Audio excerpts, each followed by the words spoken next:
Yung last time na pumunta siya at personally nag-attend dun sa SONA was way back 2024.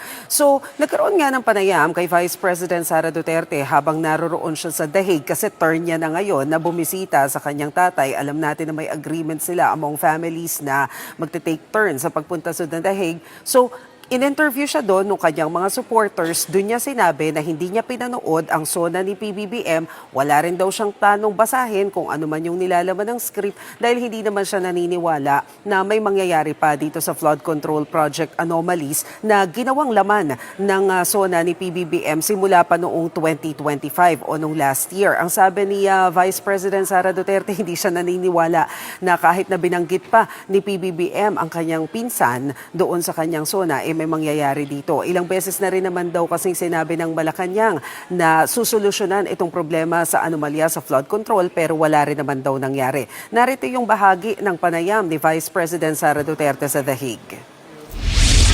Hindi ako nanood ng SONA like last year and wala akong planong basahin ang nilalaman ng SONA o kahit man lang summary dahil I truly believe it is a waste of time of the Filipino people. At Maricel, tingin na ni VP ay tila ba mapapako lang itong mga pangako ng Pangulo?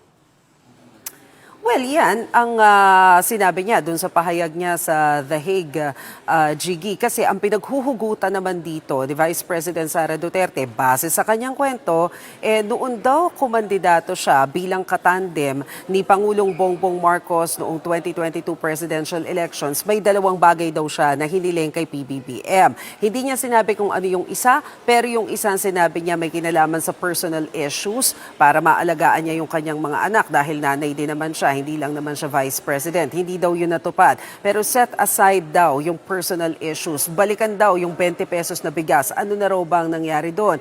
Pangalawa pang ipinunto ng bise, ano bang nangyari doon sa sinabi daw ng Malacanang na merong makakasuhan na big fish na involved dito sa flood control projects bago magpasko nitong nakaraang taon. Wala rin naman daw nangyari. Kaya ngayon, duda si Vice President Sara Duterte kung meron pa daw matutupad sa mga pangako ng Pangulo. Narito ang sinabi ni VP Sara.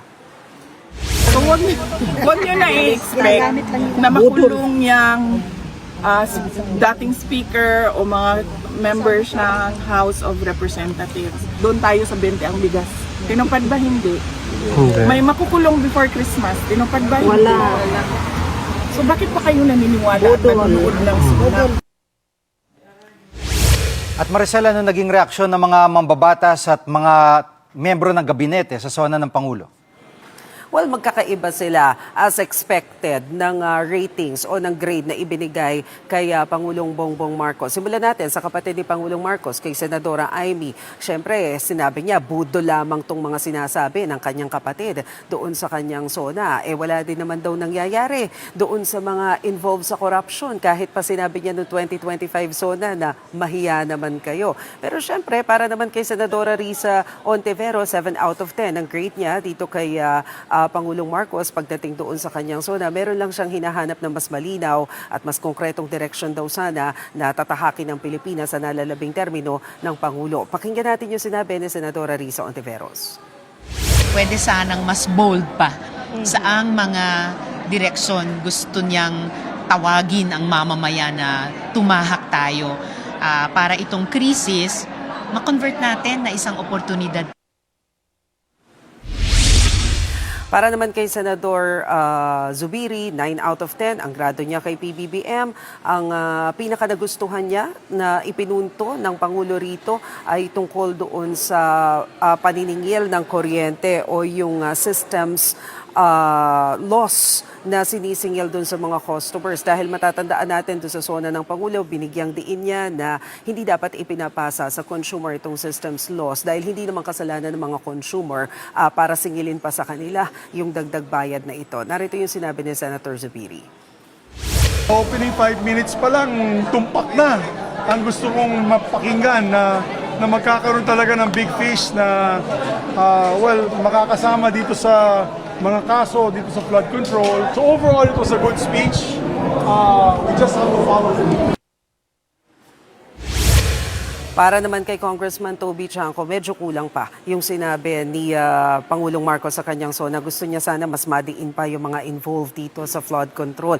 Alam natin na si Congressman Toby Chanco, very vocal siya tungkol doon sa nangyaring pagkakamali sa pagpasa noong national budget bago lumabas itong issue ng flood control. Actually, kahapon sa SONA, nakausap ko rin si Congressman Toby Chanco prior to SONA at sabi niya para daw maging effective talaga ang pahayag ng Pangulo, dapat simulan niya ito, tumbukin niya agad yung kanyang pinsan na si House Speaker Martin Romualdez. Bagamat nabanggit nga naman ng Pangulo na dating House Speaker, hindi niya diretsang pinangalanan, pero mukhang hindi pa satisfied dito si Congressman Toby. Narito yung bahagi ng kanyang pahayag.